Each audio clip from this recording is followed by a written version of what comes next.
Auzubillahi mina sitana razim. Ambe sitana genga boanga barokono. Ne toko est adjudant de police Abdulaziz Damele, le président du syndicat Renouveau de la police nationale, affilié à la CMT, ou à centrali. Mais bon, quand une vidéo que quand nyesi malien bela jele maka malien bela jele fo iga family la. Tiens no ni be kuma critique ou te bala, fait on te bala, mais na ñon famu amé moné bo en rela amanga jamana bla sans fait. Un polsui. Anye fendo ye bololo sans fait, vidéo fla. Abeta polsou ka et polsou contrôle là. Mais ne ba ni malien bela jele fait mo mana vidéo ni. Ika vidéo inflé, ika bla ikungolo la am be malien ni.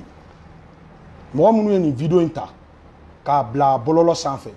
a tigi yɛrɛ bɛ maloya a bɛ ka ɲini ka maloya lase polisi minnu ma olu bɛ maloya i kun bɛ se ka vidéo in ta ka taa yira ministre la ou bien ka taa yira DG la ou bien ka taa yira polisiw ka commandant bɛ CSR i bɛ taa yira commandant na commandant i ka polisiw bɛ nin yɔrɔ la u bɛ ka nin kɛ u bɛ ka nin kɛ moi je pense que u bɛ réagir rapidement ka sɔrɔ a ma kɛ ni lebu ye a ma kɛ ni wɔyɔ ye polisi population an bɛɛ de ye kelen an bɛɛ de ye kelen polisi tɛ jinɛ ye polisi tɛ wɔkulɔ ye polisi bɔra population de la a bɛ tila ka segin population na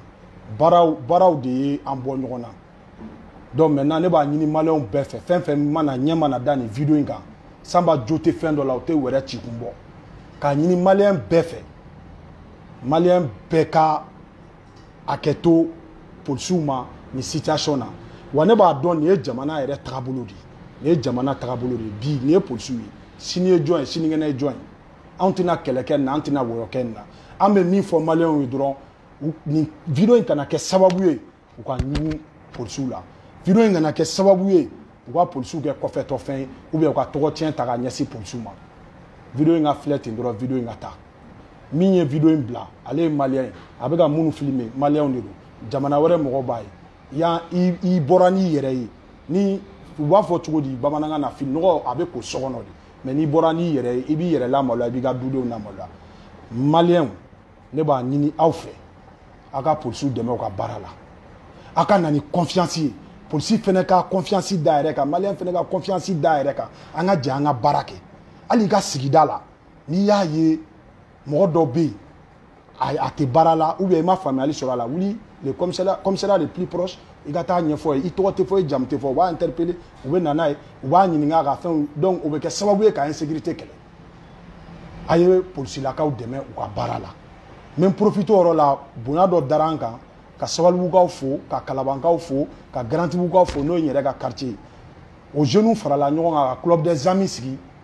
ne tɔgɔ la parce que n ye syndicat ɲɛmɔgɔ n bɛ ka baara min kɛ u ɲɛ b'a la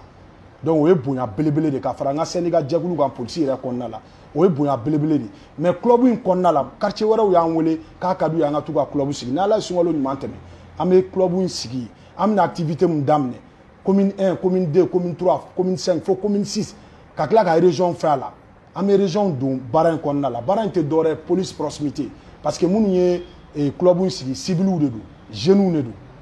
donc maintenant ne ye polisi ye polisi caman fɛnɛ bɛ club in kɔnɔ n ka syndicat mɔgɔ dɔw bɛ club in kɔnɔ donc an bɛ jɛ an b'an bolo di ɲɔgɔn ma police proximité k'a ɲɛfɔ maliyɛnw ye maliyɛnw k'a faamuya ni police proximité tun bɛ sen na hali action dɔ kɛra salon wa salon na sini commissaire ka cas in na ɲɔnu ni police proximité tun bɛ yen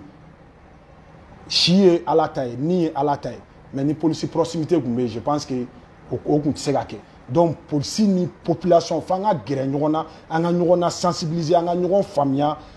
danaya ka na ni ɲɔgɔn cɛ an ka information di ɲɔgɔn ma an ka baro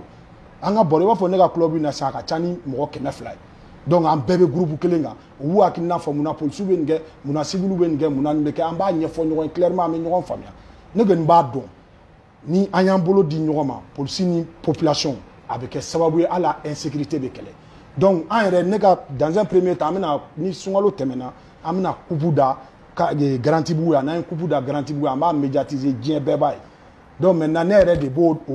musa yɔrɔ o fɛn tɛ taa musaka kɔ donc maintenant ne ka ni ka syndicat jamakulu an bɛ an bolo fara ɲɔgɔn kan ka se k'o financer ka na ni denmisɛnninw ye ka na ni jeunes ye k'u la sensibiliser k'a yir'u la polisi bɔra aw de la a bɛ tila ka segin aw de la an ka ɲɔgɔn dɛmɛ ɲɔgɔn ka baara la polisi tɛ maa si jugu ye mission de don an bɛ bɔ ka taa an ka baara de kɛ donc n'an taara an ka baara kɛ ka aw lakana polisi ka mission fɔlɔ-fɔlɔ ye ka jamana kɔnɔdenw lakana olu bɛ lakana cogo di ka u la obligé u ka pièces ta u la obligé heure dɔ bɛ yen a ye don u la obligé wagati dɔ bɛ yen mɔgɔ fila man ka ye dibi la polisi ka baara in dɔrɔn nin an tɛ ɲɔgɔn jugu ye an tɛ ɲɔgɔn jugu ye an k'an bolo di ɲɔgɔn ma a k'a ka tenitigilakaw dɛmɛ ni action min kɛlen filɛ nin n'a bɛ bɔlɔlɔ sanfɛ an syndicat jɛkulu farala ɲɔgɔn kan 11 k'a tɔgɔ da synergie an bɛ ka polisiw ka hakɛ de ɲini an bɛ ka polisiw ka hakɛ de ɲini ni polisiw ka hakɛ sɔrɔla nin fɛn ninnu an tɛ nin défend an ma deli k'a défend baara min kɛra nin an t'a défend an ma deli k'a défend mais an b'a ɲini maliyɛnw fɛ hali bi maliyɛnw k'u bolo di tenitigilakaw ma an ka gɛrɛ ɲɔgɔn na an ka ɲɔgɔn faamuya an ka baara kɛ ɲɔgɔn bolo an ka na ni confiance ye a ye confiance d'an kan maliyɛnw n b'o de fɔ aw ye hali bi ala k'a ɲɛ k'a di an ma ala ka sunkalo timɛko ɲuman d'an ma ala ka seli musaka nɔgɔya aw ni anw bɛɛ lajɛlen merci nin kun ye Abdulaziz Mankan ye ala k'a tile yɛrɛ di